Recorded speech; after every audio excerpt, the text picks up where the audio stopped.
Hello বন্ধুরা, সকলকে স্বাগত জানাচ্ছি আবার একটা নতুন ভিডিওতে। তো আজকের ভিডিওতে আপনার কাছে তুলে ধরবো যে আপনারা ফেসবুক পেজ হোক বা প্রোফাইল হোক আপনাদের মনিটাইজেবল হবে কিনা, কিভাবে কিন্তু চেক করবেন। হয়তো আপনার পেজ বা প্রোফাইলে অনেক দিন ধরে কাজ করছেন এবং আপনার ফলোয়ার অনেকগুলি হয়ে গেছেন, আপনার 1 লাখ 1.5 লাখ এবং 1K ও 2K এরকম কিন্তু কিছু সামথিং ফলোয়ার হয়ে গেছে। এরপর কিন্তু আবার আপনার মনিটাইজ হওয়ার সম্ভাবনা, কিন্তু সেই সময় আপনি চেক করছেন আপনার মনিটাইজ হবে না। তো এইলা আগে থেকে কিভাবে চেক করবেন এই ভিডিওতে আমি আপনার কাছে তুলে ধরবো। যদি চ্যানেলে নতুন হয়ে থাকেন তাহলে চ্যানেলটা সাবস্ক্রাইব করে অবশ্যই সাপোর্ট করবেন এই নতুন নতুন নজরের ভিডিও সবার আগে সবার প্রথম পাওয়ার জন্য। আপনার ফেসবুক পেজ বা প্রোফাইলে যদি আপনি যে আগে থেকে চেক করে রাখেন তাহলে কিন্তু পরে কিন্তু আর সমস্যা হবে না যে আপনি মনিটাইজ পাবে কিনা, আপনার পেজ বা প্রোফাইলে মনিটাইজ হবে কিনা। যদি আগে থেকে চেক করে রাখেন তাহলে কিন্তু আপনার পরে আর সমস্যা হবে না। তো চেক কিভাবে করবেন, চেক করার জন্য আপনাদের সবথেকে প্রথমে যে কাজটি করতে হবে, আপনার যেখানে যে আছে প্রোফাইল লোগোটি, সেখানে কিন্তু আপনি ক্লিক করবেন। এখানে দেখতে পাচ্ছেন প্রোফাইল লোগো। আরবার কিন্তু আপনাদেরকে দেখিয়ে দিই, এখানে আছে প্রোফাইল লোগো, সেই প্রোফাইল লোগোতে আপনি ক্লিক করবেন। প্রোফাইল লোগোতে ক্লিক করার পর এখানে দেখতে পাবেন আপনার যদি পেজটি যদি আপনার ডেস্কটপ সাইড অন করা থাকে বা প্রফেশনাল মোড অন করা থাকে তাহলে কিন্তু এখানে দেখতে পাবেন প্রফেশনাল ড্যাশবোর্ড, এখানে কিন্তু আপনি ক্লিক করবেন। যদি প্রফেশনাল মোড অন করা থাকে তাহলে ভালো, যদি অন করা না থাকে তাহলে কিন্তু অন করে নেবেন।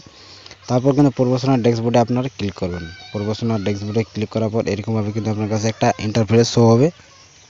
এরপর আপনাদের যে কাজটি করতে হবে, আপনারা একটু নিচের দিকে স্ক্রল করবেন এবং স্ক্রল করার পর দেখতে পাবেন এখানে অনেকগুলি অপশান আছে। এখানে একটি অপশান পাবেন প্রোফাইল রেকমেন্ডেশন, দেখতে পাচ্ছেন। আমি কিন্তু সেই অপশানটা আমার এখানে অ্যাভেলেবেল নেই। তো যদি আপনারা না পান, এখানে যদি আপনার কাছে না শো হয় তাহলে এখানে আছে সি অল, এই সি অল আপনারা কিন্তু ক্লিক করেন। সি অলে ক্লিক করতে আপনার কাছে এরকমভাবে একটা ইন্টারফেস শো হয়ে যাবে। তারপর দেখতে পাবেন প্রোফাইল রেকমেন্ডেশন। যদি আপনার পেজ থাকে তাহলে পেজ রেকমেন্ডেশন লেখা থাকবে, আর যদি প্রোফাইল হয় তাহলে প্রোফাইল রেকমেন্ডেশন লেখা থাকবে। সেখানে কিন্তু আপনারা ক্লিক করবেন। পাশে এরকমভাবে একটা ইন্টারফেস শো হবে। রেকমেন্ডেবল দেখতে পাচ্ছেন, প্রোফাইল রেকমেন্ডেশন দেখতে পাবেন। তারপর দেখতে পাচ্ছেন রেকমেন্ডেশন, এখানে দেখতে পাচ্ছেন সেই রেকমেন্ডেশনে আপনারা ক্লিক করবেন। এখানে ক্লিক করার পর এখানে দেখতে পাচ্ছেন হোয়াট ডাজ রেকমেন্ডেবল মেন, এখানে লেখা হবে। তারপর রিচ নিউ পিপল, এখানে কিন্তু অনেকগুলি আপনারা অপশান দেখতে পাবেন। দেখতে পাচ্ছেন প্রোফাইল স্ট্যাটাস আছে, এই প্রোফাইল স্ট্যাটাসে কিন্তু আপনারা ক্লিক করবেন। প্রোফাইল স্ট্যাটাসে ক্লিক করার পর এখানে দেখতে পাচ্ছেন প্রোফাইল ইজ রেকমেন্ডেবল। যদি আপনার পেজ থাকে তাহলে পেজ ইজ রেকমেন্ডেবল লেখা থাকবে, কিন্তু আমার প্রোফাইল বোর্ডে এই জন্য প্রোফাইল রেকমেন্ডেবল লেখা আসছে। এরকম যদি লেখা থাকে তাহলে কিন্তু আপনার পেজটি বা প্রোফাইলটি মনিটাইজ হয়ে যাবে। আর এখানে দেখতে পাবেন যে গ্রিন টিক থাকবে, এই যে আপনার প্রোফাইল লোগোটা আছে বা পেজটা, সেখানে কিন্তু গ্রিন টিক থাকবে। সেখানে যদি গ্রিন টিক থাকে তাহলে কিন্তু হয়ে যাবে। তারপর আছে এলিজিবল টু মনিটাইজ, এখানে কিন্তু পরিষ্কারভাবে লেখা আছে এলিজিবল টু মনিটাইজ। এখানে কিন্তু আমি ক্লিক করে জেনে নেব। তো আমি এখানে ক্লিক করছি, এখানে ক্লিক করলে কিন্তু আমার কোনগুলি মনিটাইজ হবে এখানে দেখতে পাচ্ছেন সবগুলো কিন্তু শো হয়ে গেছে। তো এইগুলি করার পর আপনি এখন কিন্তু ব্যাকে চলে যাবেন। ব্যাকে যাওয়ার পর এখানে দেখতে পাচ্ছেন মনিটাইজেশন, এখানে লেখা আছে, সবথেকে নিচে লেখা আছে মনিটাইজেশন। এখানে কিন্তু আপনারা ক্লিক করেন।